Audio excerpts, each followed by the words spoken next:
Very good morning to all the students. Once again we are coming to introduce a new topic of class 11th accountancy, and you know very well we discussed about the very important chapter that is in bank reconciliation statement, and you know very well what is the meaning of BRS. BRS is a statement which reconciles the difference between the bank passbook and the bank column of cash book, and then there are the different reasons by which the cash book of bank column does not tally with the bank passbook. Now in today's video, firstly we discussed the very important topic, the very important practical question related to the bank reconciliation statement. And this is a question number 18. Question number 18. Question number 18 says that prepare bank reconciliation statement from the following on 30 June 2016, and bank statement showed a favorable balance of 9,214.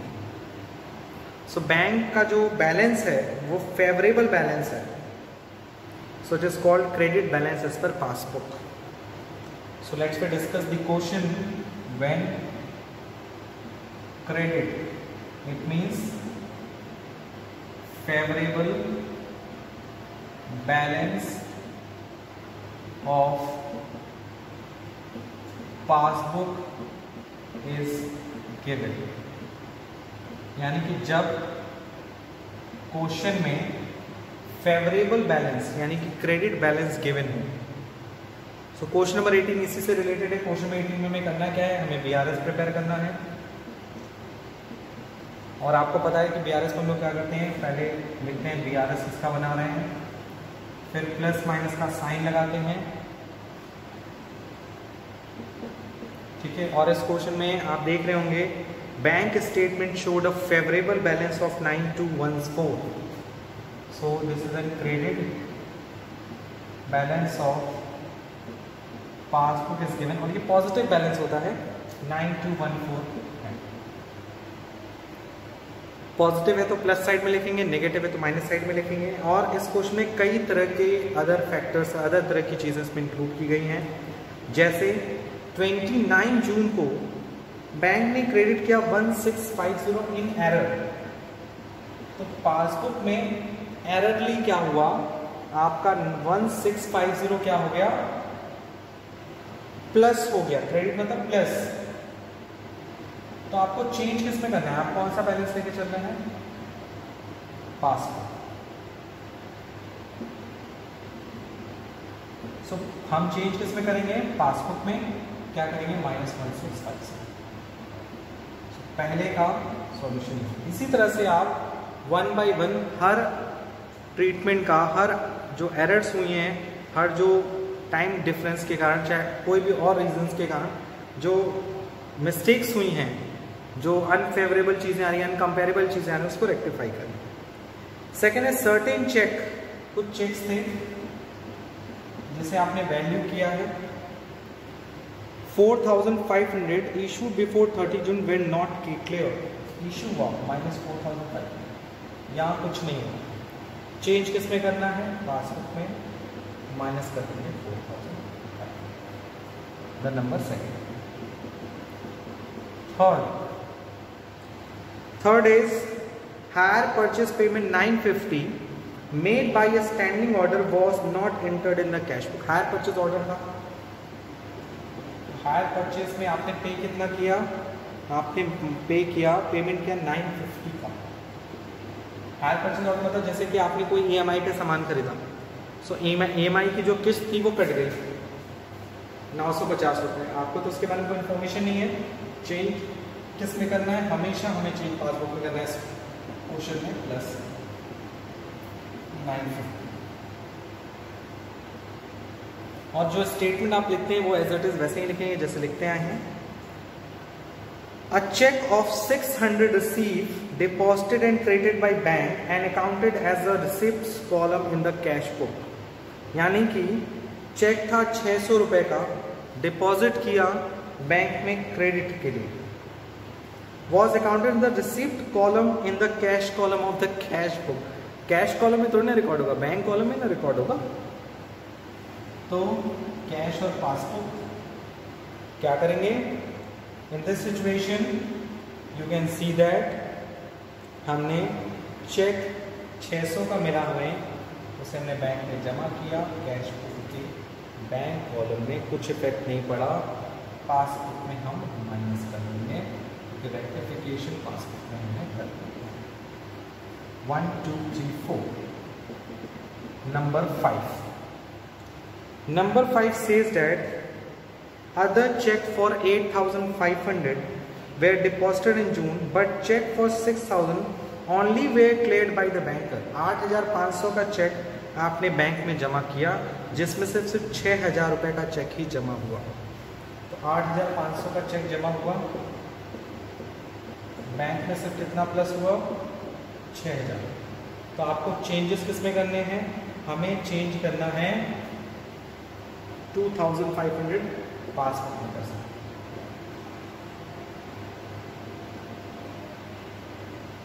ठीक है, ये हो गए total. ई points 5 points are there. अब हम लोग क्या करेंगे? टोटल करेंगे. आपको पता है टोटल करने के बाद जो डिफरेंस आता है जिधर साइड भी आएगा, ठीक है, वो आ जाएगा balance as per cash book.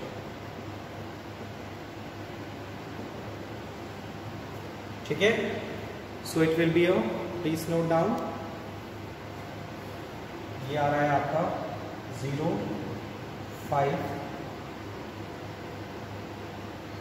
1 6 7 5 0 4 5 and 6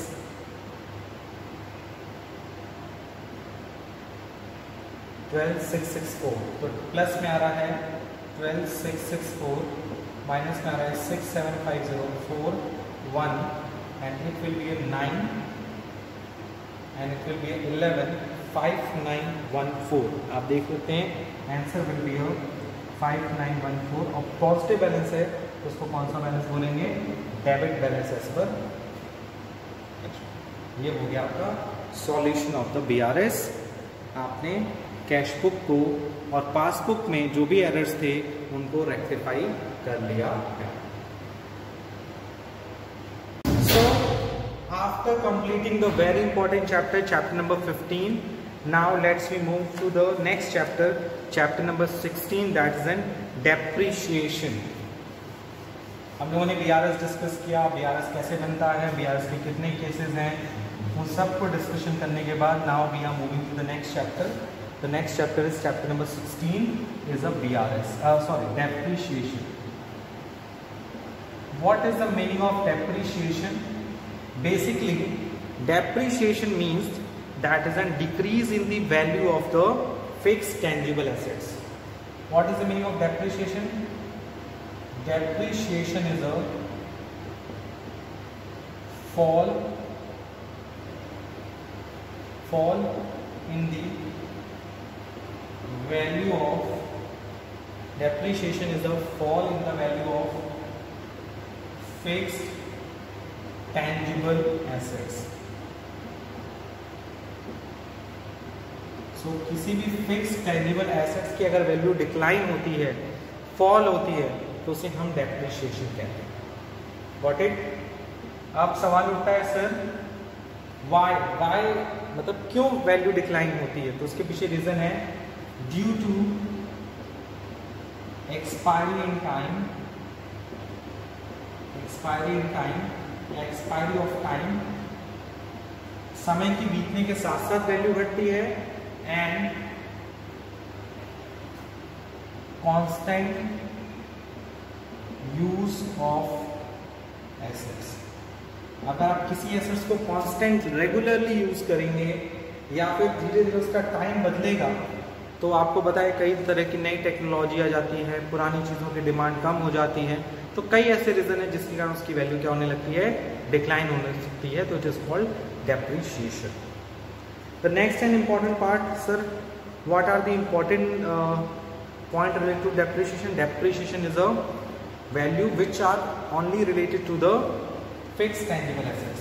इसका रिलेशन किससे होता है? फिक्स्ड टेंजिबल एसेट से होता है।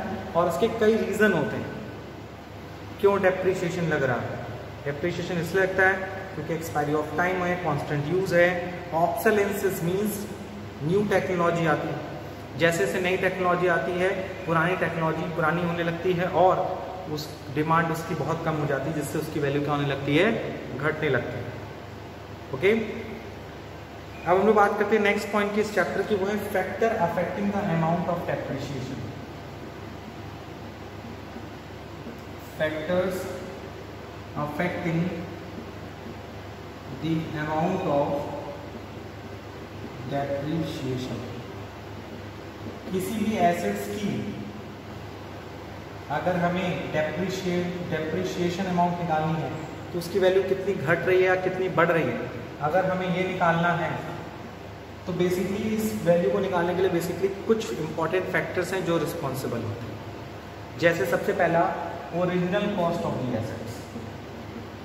Original cost of an assets, किसी भी एसेट्स की जो ओरिजिनल कॉस्ट होती है वो सबसे इंपॉर्टेंट फैक्टर होती है किसी भी एसेट्स पे डेप्रिसिएशन चार्ज करने की, क्योंकि कॉस्ट जितना ज़्यादा होगी डेप्रिसिएशन उतना ज़्यादा होगा, कॉस्ट जितना कम होगी डेप्रिसिएशन की वैल्यू उतनी ही कम होगी। So in other words we can say that depreciation में एसेट्स की जो ओरिजिनल कॉस्ट है, ओरिजिनल कॉस्ट का मतलब उसकी परचेज प्राइस, उसके इंस्टॉलेशन का खर्चा, installation charges plus transportation charges,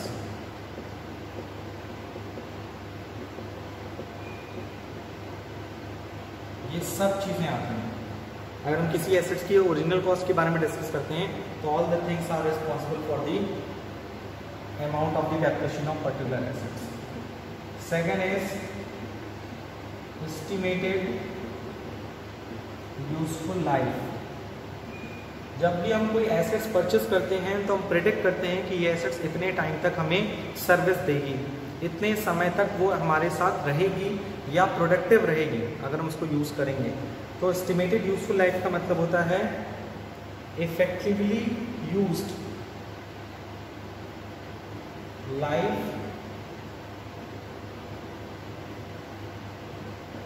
या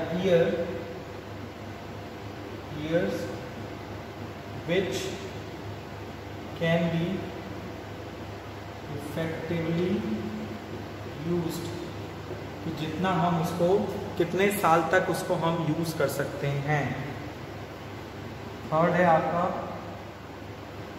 थर्ड है एस्टिमेटेड स्क्रैप वैल्यू। एस्टिमेटेड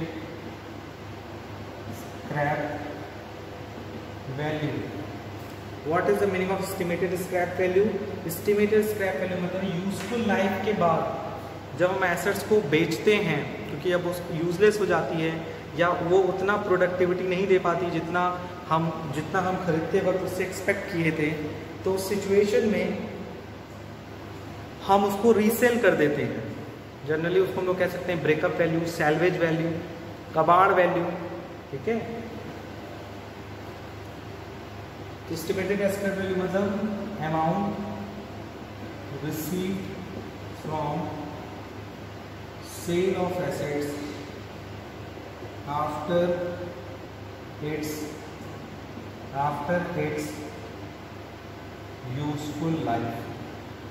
किसी भी एसेट्स की यूजफुल लाइफ के बाद, उस एसेट्स को बेचने के बाद जो पैसा मिलता है it is called useful, which is called scrap value.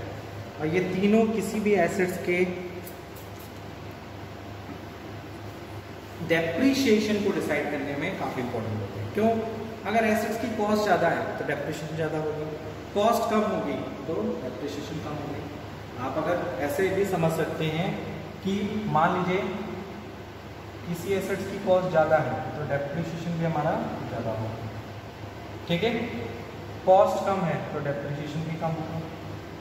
अगर किसी एसेट्स की जो लाइफ है वो ज़्यादा होगी तो डेप्रिसिएशन कम लगेगा, इसका मतलब वो ज़्यादा हम लोग प्रोडक्टिव दे रहे हैं। लाइफ कम है, इसका मतलब डेप्रिसिएशन इसका ज़्यादा है। स्क्रैप वैल्यू के पॉइंट ऑफ व्यू से भी आप देख लीजिए, अगर स्क्रैप वैल्यू ज़्यादा है इसका मतलब डेप्रिसिएशन की वैल्यू कम होगी, क्योंकि इसका मतलब है कि वो हमें आफ्टर मतलब ख़त्म होने के बाद भी, कबाड़ होने के बावजूद भी हमें अच्छा प्राइस देंगे, उसकी डेप्रिसिएशन वैल्यू कम होती है।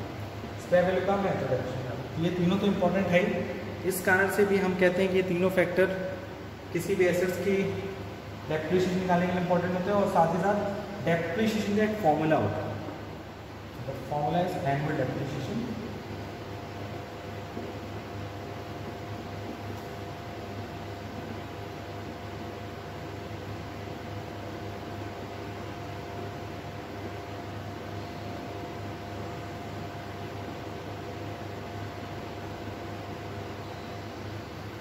So what is the formula of annual depreciation? अगर ये तीनों इंफॉर्मेशन अगर क्वेश्चन में गिवन है, so annual depreciation equals to original cost minus scrap value divided by whole divided by useful life of an asset. अगर ये तीन information question में गिवन है तो you can easily find out and calculate the amount of depreciation. अब चलते हैं next topic पे, that is an methods of providing allocating depreciation. Next topic is methods providing for depreciation.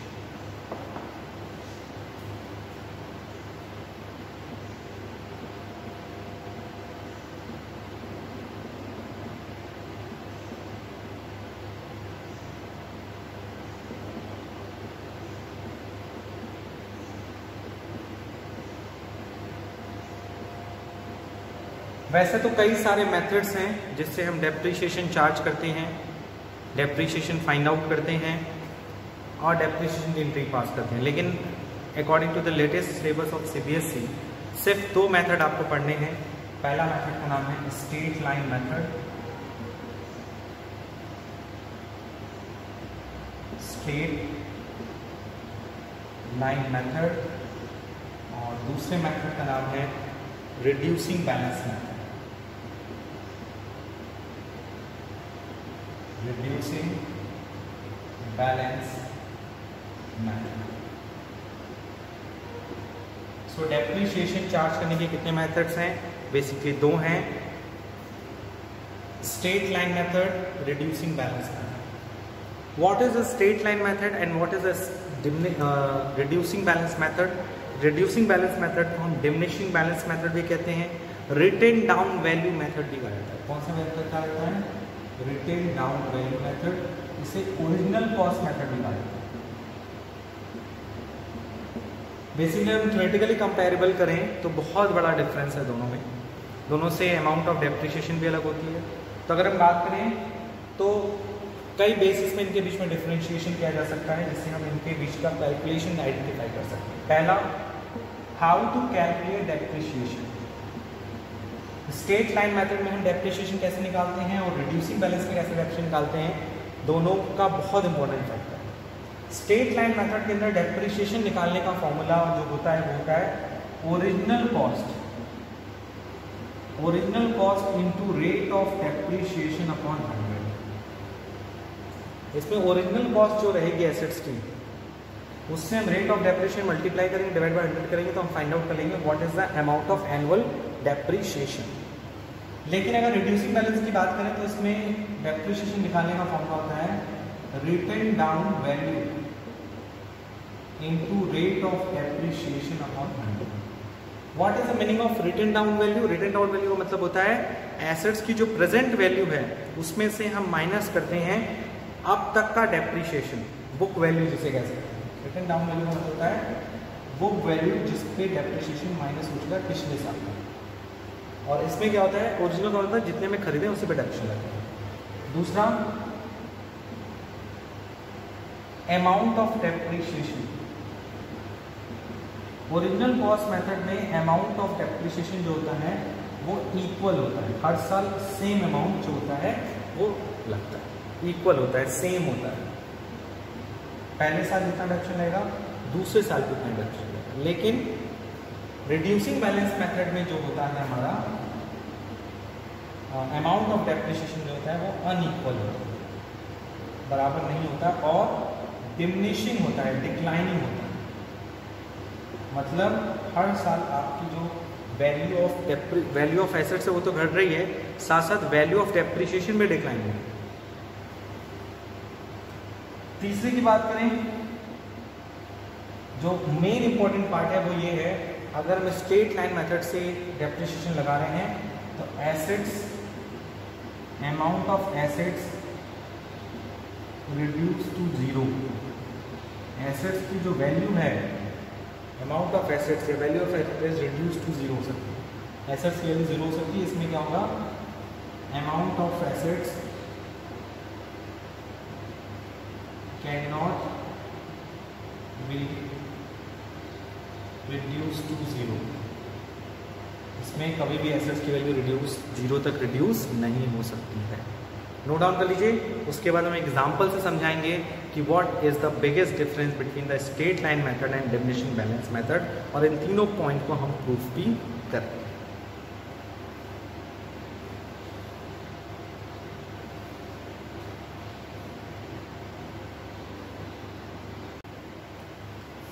So let's we take the one example to understand the difference between the straight line method and reducing balance method. And the question is कि अगर suppose कोई assets हमने purchase किया 1 लाख रुपए की, और अगर हम मान लेते हैं rate of depreciation जो है वो 20% है, या मान लीजिए 25% है। हर साल आप 25% का डेप्रिसिएशन चार्ज करते हैं, and annual depreciation will be of 25% cost है 10।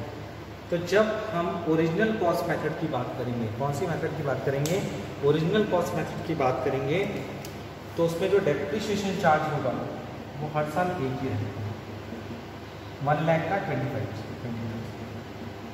बैलेंस कितना बचा, 75। अब 75 का जो डेप्रिसिएशन होगा, फिर 25% किसका लगेगा, 1 लाख का ही लगेगा, फिर वैल्यू हो जाएगी 1 लाख। Got it. फिर डेप्रिसिएशन लगेगा तीसरे साल, फिर कितना हो जाएगा, अरे 1 लाख नहीं, 50,000 बचेगा, फिर 25। यहाँ कितनी वैल्यू बचेगी, 25। डेप्रिसिएशन मतलब decline in the value of assets, value घटेगी ना। फिर लास्ट ईयर चौथे साल बाद फिर डेप्रिसिएशन लगेगा, तो ये क्या हो जाएगा आपका, यानी एक समय के बाद आपने देखा एसेट्स की वैल्यू जीरो भी हो गई as per the straight line method. तो स्ट्रेट लाइन मेथड ये कहता है ना, हम जो डेप्रिसिएशन चार्ज करेंगे हर साल इस ओरिजिनल कॉस्ट का करेंगे। आप देख लीजिए, हर साल जो डेप्रिसिएशन चार्ज हुआ है, यानी 4 साल जो डेप्रिसिएशन चार्ज हुआ है वो 1 लाख का 25% है। दूसरी बात, हर अमाउंट इक्वल है, दूसरा पॉइंट भी सेटिस्फाइड हो गया। और तीसरा, at the end of the year, साल के एंड में आपकी एसेट्स की वैल्यू कितनी हो गई, 0। यही है सिंपल सा, नोट डाउन कर लीजिए।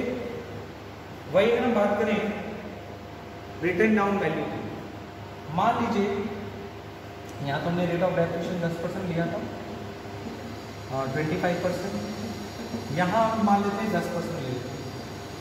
अगर आप सेम भी लेंगे तो कोई दिक्कत नहीं, वैसे 25% लेंगे तो कैलकुलेशन करना पड़ेगा ज़्यादा। यहाँ पे अगर आप देखेंगे तो 1 लाख की कॉस्ट है और हर साल 10% लगाना है, तो पहले साल जो डिडक्शन लगेगा वो किसका लगेगा, 1 लाख का 10% नहीं, 10 बचा कितना, 90%। अब जब आप दूसरे साल डेप्रिसिएशन लगाएंगे, यहीं से डिफरेंस स्टार्ट हो जाएगा। पहले साल तो सब लगभग सेम चल रहा होगा, लेकिन दूसरे साल से डिफरेंस क्या दिखेगा आपको, 1 लाख का 10% नहीं लगेगा, 90,000 का 10%, यानी 9,000। यानी जो डेप्रिसिएशन है वो हमेशा किस वैल्यू का लगेगा, हमेशा बुक वैल्यू का लगेगा, हमेशा बुक वैल्यू का चार्ज होगा। सो ये रिटर्न डाउन में कितना आ गया, 81,000। फिर डेप्रिसिएशन जब लगाएंगे, आप जो डेप्रिसिएशन लगाएंगे फिर वो 8,100 का लगेगा, कितना हो जाएगा, 8,100। सो रिमेनिंग कितना बचा, 72,900। फिर जब नेक्स्ट ईयर ऑप्शन लगाएंगे तो ये जाएगा 7290। तो यहाँ जो डेप्रिसिएशन लगता है वो पहली बात तो ये रहता है कि वो ओरिजिनल वैल्यू का नहीं लगता, रिटेन डाउन वैल्यू, इसको क्या बोलते हैं, written down value, written down value का लगता है। दूसरा है इसमें इंपॉर्टेंट पार्ट कि इसमें जो डेप्रिसिएशन की वैल्यू है वो इक्वल भी नहीं होती, समान नहीं होती, अनइक्वल होती है और डिक्लाइनिंग होती है। हर साल जो डेप्रिसिएशन की वैल्यू वो घट रही है, ठीक है। और तीसरा पार्ट ये होता है इंपॉर्टेंट कि एंड फर्स्ट थिंग कि इसमें जो डेप्रिसिएशन लगता है वो ओरिजिनल कॉस्ट का लगता है। सेकंड, इसमें डेप्रिसिएशन की वैल्यू अनइक्वल होती है एंड डिक्लाइन है। Okay, so please note down.